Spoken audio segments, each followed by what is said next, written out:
저희가 지난주에 이어서 이제 계속해서 어떤 프로그램이 있고 이제 해나가는 과정 중에 있는데 가장 큰 일을 앞두고 있습니다. 하나는 분리개척이라고 하는 이슈가 있고요. 또 하나는 비전 트립이라고 하는 것이 있습니다. 오늘 그 부분에 대해서도 여러분들께서 계속 기도해 주셨으면 감사하겠습니다. 아멘. 감사합니다. 오늘 저와 여러분이 함께 나눌 말씀은 디모데후서 1장 말씀입니다. 먼저 이 디모데후서가 바울이 쓴 건데 바울이 언제 어디서 어떤 상황에 썼는지부터 먼저 좀 알아보면 좋을 것 같습니다. 바울은 로마에서 2년 동안 감금 생활을 했습니다. 그 뒤에 잠시 풀려나는 시기가 있었던 것으로 보여집니다. 그때 바울이 어떤 활동을 했는가에 대해서는 성경에서 기록된 바는 없습니다. 그래서 기독교 전승에 따르면 바울은 1차 감금 시기를 지나 잠시 자유의 몸이 되었고 이때 바울의 비전이자 꿈이었던 스페인 선교를 했던 것으로 전해집니다. 이것을 사람들은 바울의 4차 전도 여행이라고 부르기도 합니다.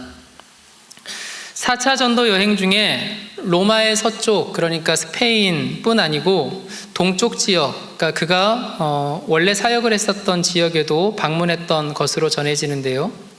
그 중에 하나가 크레타 섬이고 에베소, 골로새 같은 곳을 들렀을 것으로 보여집니다.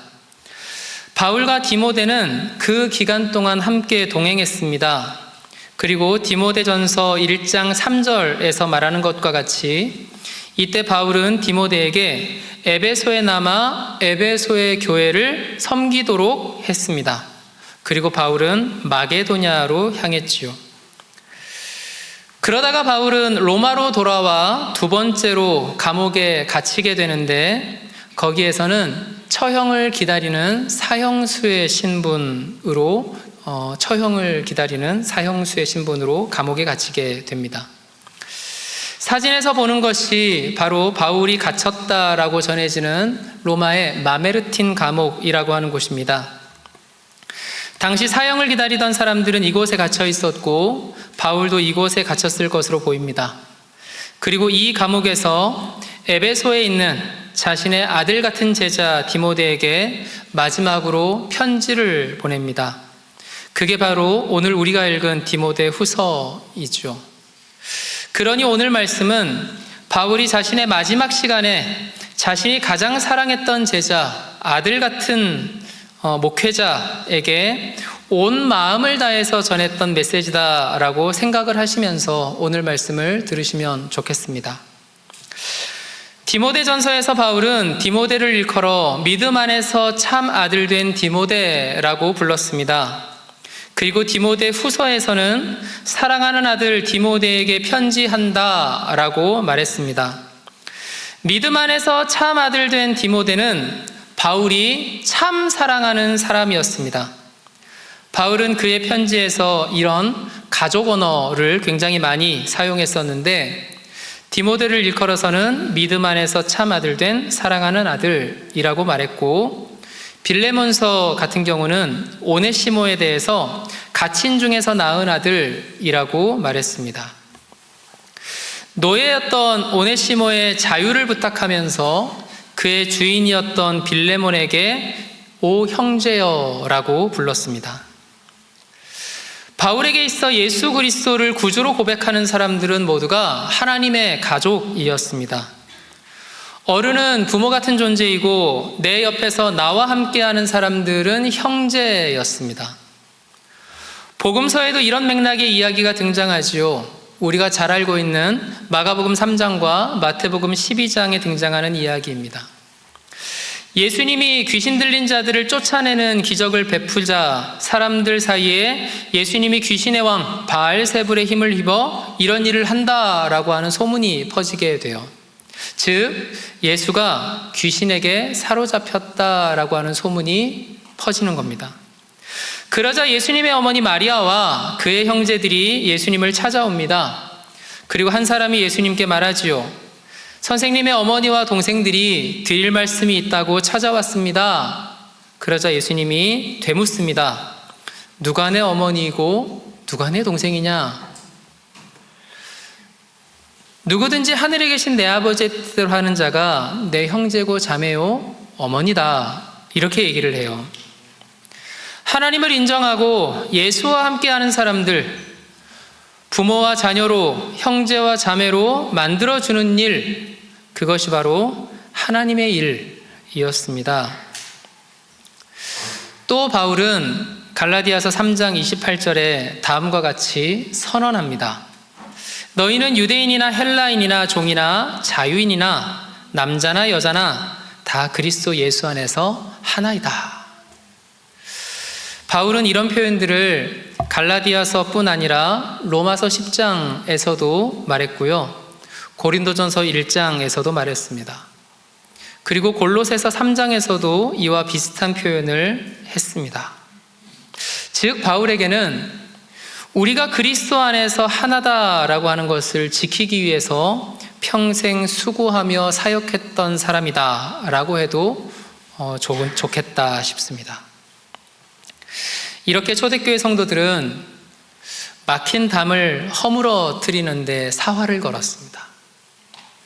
그런데 오늘날 우리들의 교회를 한번 생각해 보겠습니다. 서로 영역을 정해주고 이것 이상 넘어오지 말아라. 자기 영역을 지키는 것에 사활을 걸고 살아갑니다. 그 영역을 지키기 위해서 때로는 권리라는 이름으로 그러기도 하고 때로는 자신의 스타일, 이건 내 스타일이야 라고 하면서 그러기도 하고 때로는 프라이버시 넘어오지 마라, 침해하지 마라, 프라이버시라는 이름으로 타인의 접근을 가로막기도 합니다. 이게 다 맥락이 있죠. 처음부터 그랬던 것은 아닐 겁니다. 다 맥락이 있었습니다. 제가 생각해도 예전에는 워낙 시시콜콜하게 한 개인의 문제를 모든 공동체 구성원이 공유하려는 욕심이 있었던 시절이 있었습니다. 옛날에 되게 훌륭한 구역장님들은 우리로 지금 싹원입니다. 그죠? 싹원들 집에 숟가락이 몇 개인지까지 외운다 그랬습니다. 그런 얘기 들어보셨습니까? 전설 같은 이야기가. 그죠? 그러다 보니 책임지지도 못할 말들을 쏟아내고 아니면 말고 라는 식의 가십들이 차고 넘쳐났습니다. 그러다 보니 교회 공동체 안에서 자신의 삶을 나누는 것이 어느 순간 불편해지는 거죠. 그러면 그럴수록 무슨 일이 벌어질까요? 서로를 외롭게 하는 겁니다. 같이 있는데 저 사람을 보고 있으면 외로워지는 거예요.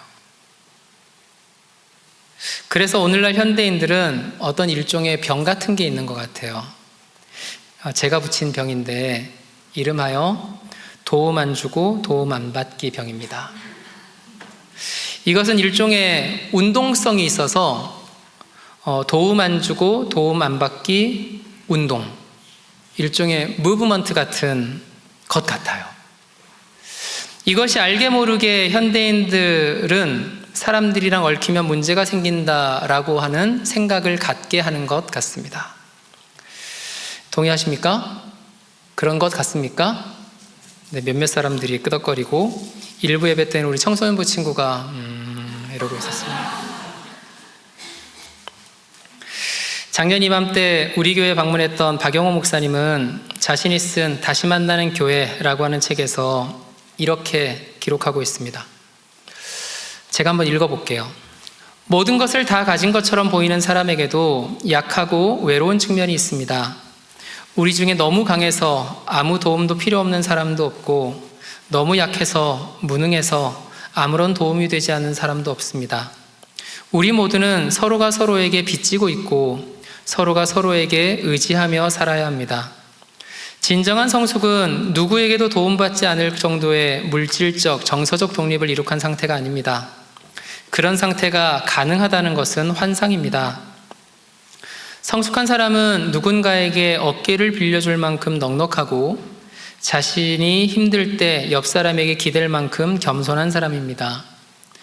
하나님은 교회를 통해 이러한 삶을 훈련시키십니다. 서로 돕고 의지하는 삶 가운데 하나님이 계십니다. 이 글을 보고 여러분들은 어떤 생각이 드십니까?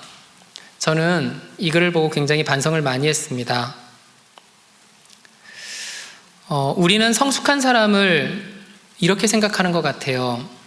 누구의 도움 없이 독립적으로 살아갈 힘이 있는 사람, 이렇게 생각하는 것 같습니다. 그러나 성숙한 사람은 누군가에게 도움을 줄 수 있는 넉넉한 사람이고 도움받을 줄 아는 겸손한 사람이다. 저는 이것이 교회를 다니는 성숙한 그리스도인의 모습이어야 한다고 생각합니다. 도움은 잘 주는데 도움을 못 받는 사람들이 있고요. 도움을 주지 못하고 받는 것만 하는 사람들도 있습니다. 이것이 균형이 있을 때 저는 성숙한 그리스도인인 것 같아요.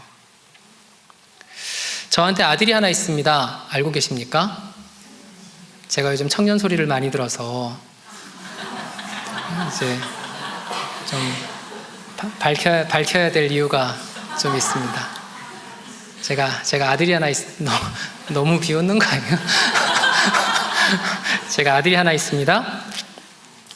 그리고 이제 태어난 지 6개월이 된 딸이 하나 있습니다. 이 두 녀석의 나이 차이가 9살입니다. 해외에서 아들을 키우면서 제가 가졌던 생각이 있습니다. 어쩌면 저 아이가 세상에 던져져 혼자가 될 때가 있겠다 싶더라고요. 그것이 언제가 될지는 모르겠지만 아버지와 어머니가 더 이상 세상에 없을 때 혹은 곁에 없을 때 해외에서 살면서 일가 친척들과 교류도 그리 활발하지 않고 요즘은 너나 할 것 없이 소위 핵가족화 되어서 가족이 해체되어 버린 세상이니 이 아이가 살아갈 세상이 참 외롭겠다라는 생각이 들었습니다. 그래서 두 가지를 강조하기 시작했어요. 성숙한 사회인이 되기 위한 통로, 학교, 하나님의 사람으로 살기 위한 통로, 교회. 이것은 네가 선택할 수 없다는 겁니다. 공부를 잘하라는 얘기가 아니에요. 공부는 못해도 되는데 학교는 가야 됩니다. 청소년 알겠습니까? 학교는 가야 됩니다. 공부를 잘하라는 얘기는 아닙니다. 학교는 가야 합니다. 믿음이 좋으라는 얘기는 아닙니다. 하지만 교회는 와야 됩니다. 그게 제가 제 아들에게 가르치는 두 가지입니다. 그 외에 나머지는 지 멋대로 해도 됩니다. 그렇게 말하고 나니까 저는 목사로서 교회를 생각하게 되었습니다. 이 아이에게 이렇게 가르쳐지기는 하는데 그러면 나는 목사로서 교회를 어떤 곳으로 만들어야 할까? 교회라는 울타리, 교회가 주는 공동체 의식, 서로 사랑하고 사랑받으며 서로 돕고 아끼며 살아가는 사람들의 이야기, 그것이 정말 필요하겠다 싶었습니다. 교회라는 울타리는 여기 밖으로는 위험하니까 넘어가지 말아라 라고 말하는 곳이기도 하고요. 때로는 외부에서 오는 공격을 막아주기도 합니다. 교회는 그래서 여기는 안전하다 라고 하는 마음을 주어야 합니다. 여기는 안전하니까 마음 놓고 쉬어라. 여기는 안전하니까 마음 놓고 놀아라. 여기는 당신을 해치지 않는다 라고 말해주고 보여주는 자리여야 하겠다. 그래서 저는 목사로서 좋은 교회를 만들고 싶다라고 하는 생각이 꽤 큽니다. 제 능력이 닿는 데까지 그 역할을 잘 해야 되겠다라고 생각합니다.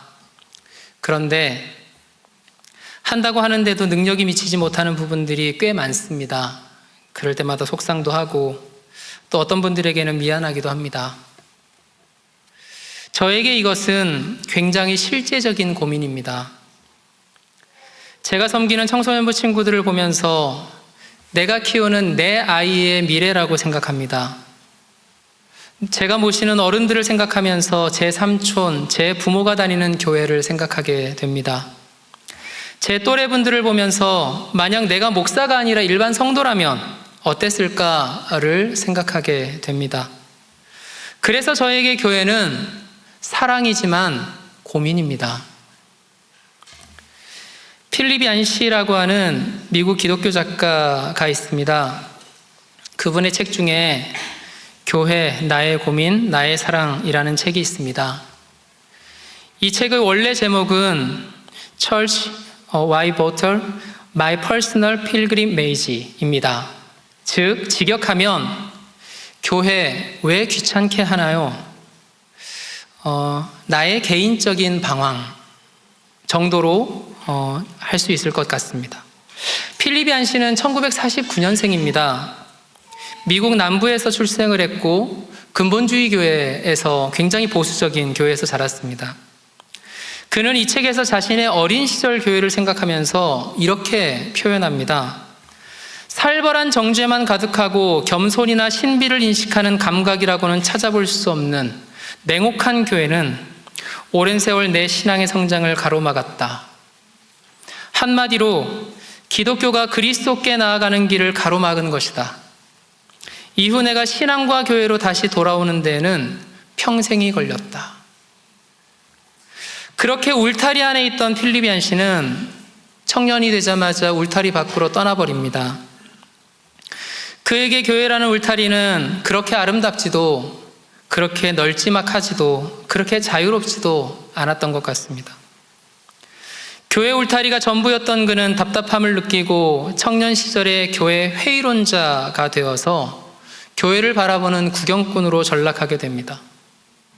그리고 청년기를 지나 다시 참여자로 바뀌게 되었는데 그때 그의 나이 50살이었습니다. 50살이 넘어서 쓴 이 책은 그의 신앙 방황을 돌아보며 오늘날 우리들의 교회에 어떤 무언가에 도전을 주는 것 같습니다. 그의 책 마지막에 자신이 예배 시간에 들었던 얼 팔머라고 하는 목사님의 예화로 이 책을 마무리합니다. 여러분에게 소개하고 싶습니다. 밀피타스 고등학교 관현악단이 베토벤 교향곡 9번을 시도하면 결과는 형편없습니다. 청각 잃은 베토벤이 그 연주 소리에 무덤 속에서 돌아눕는다 해도 난 놀라지 않을 것입니다. 그럼 굳이 왜 시키느냐 질문이 나오겠지요. 베토벤이 품었던 불멸의 뜻을 연주해내는 그 막중한 짐을 왜 그 불쌍한 아이들에게 지우는 겁니까? 나의 대답은 이겁니다. 그 객석에는 베토벤의 위대한 교향곡 9번을 밀피타스 고등학교 관현악단이 아니고는 접할 수 없는 사람들이 있습니다. 완전함과는 거리가 멀지만 그럼에도 불구하고 그들이 베토벤의 메시지를 들을 길은 그것밖에 없습니다. 우리가 교회에 대해 생각하며 무엇이 맞을까, 무엇이 옳을까 고민할 때마다 저는 이 예화가 생각납니다. 그럼에도 불구하고 이 야만적인 세상 속에서 교회마저 없다면 어떨까를 생각합니다. 우리는 어디서 사랑을 배우고 어디서 함께 살아가는 삶을 배우고 우리는 어디에서 공동체를 배울까? 우리는 어디에서 아낌없이 다른 사람을 사랑해야 한다라는 말에 가슴 뛰고 우리는 어디서 더 사랑하지 못해서 미안하고 아쉬운 사람들을 만날까? 저는 여전히 그게 교회라고 생각합니다. 이런 생각을 할 때마다 저에게 교회는 여전히 하나님의 마음이 살아있는 곳이다 싶습니다. 그나마 생명이니 정이니 사랑이니 평화니 세상에서는 시시콜콜한 이 말들을 할 수 있는 곳이 교회여서 저는 참 다행이라고 생각합니다. 우리는 교회를 향한 기대가 꽤 큽니다. 우리가 교회를 향한 기대가 너무 커서 그 기대에 미치지는 못할지언정 그래서 그 기대에 미치지 못해 많은 사람들이 교회를 떠나고 있는 세상에 살아가고 있지만 여전히 그 교회에 남아 하나님을 사랑하고 예배하고 찬양의 감격을 누리는 이 땅의 백성들이 있는 한 저는 교회에 대한 기대와 소망을 포기할 수 없을 것 같습니다. 저는 이것이 하나님이 우리들에게 주신 마음이라고 믿습니다. 우리는 교회가 세상의 질타를 받는 세상 속에서 살아갑니다. 교회가 더 욕심부린다라는 말을 듣는 세상 속에서 살아갑니다. 차라리 교회 안 다니는 사람들이 더 착하다라는 말을 들으며 살아갑니다.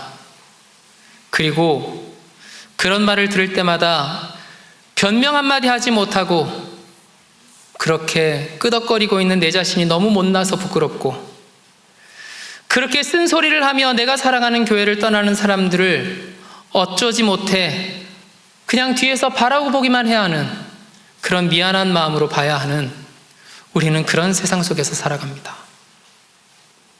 그리고 그 세상의 한복판에 우리 교회가 있습니다. 저는 우리 교회가 완전한 교회가 아니라고 생각합니다. 하지만 그 와중에 고군분투하는 교회라고는 믿습니다. 제가 우리 교회에서 사역한 지 8년째입니다. 34살 겨울에 와서 이제 42살 겨울을 향해 가고 있습니다. 제가 1살 반 된 아들을 한국에 놔두고 돈도 못 벌어주는 못난 남편이 되면서까지 2년 넘게 독일에서 혼자 살았던 이유를 저는 도망이라고 표현합니다. 이제 와서는 부끄러운 고백이지만 저는 그때 한국에서 목사로 살 자신이 없었습니다. 그리고 저는 우리 교회에서 다시 교회를 만났습니다. 별것 아닌 날 사랑해주고 품어줬던 어린 시절의 교회, 참 못난 날 사랑한다 말해주었던 그런 교회, 아무리 생각해도 망했어야 되는데 너는 잘할 거라고 응원해줬던 제 어린 시절의 교회를 다시 만났습니다. 그리고 저는 이 자리에서 다시 그 교회로 살고 싶었습니다. 독일이라는 나라에서 선교사님을 처음 만났습니다. 내가 얼마나 선교라는 것과 너무 멀리 살았는지 뼈저리게 느끼는 부끄러운 경험입니다. 쿠바의 김성기 선교사님, 라오스 장기선 선교사님을 뵈며 그분들의 사명도 사명이지만 선교사님들의 꾸밈없이 솔직한 모습, 겸손한 모습, 그게 너무 좋았습니다. 그리고 지금까지 내가 얼마나 내 생각 안에 하나님을 가두어두고 살았는가, 내가 얼마나 오만방자하게 살았는가라고 하는 것을 느끼게 되었습니다. 그리고 얼마나 후회하고 반성했는지 모릅니다.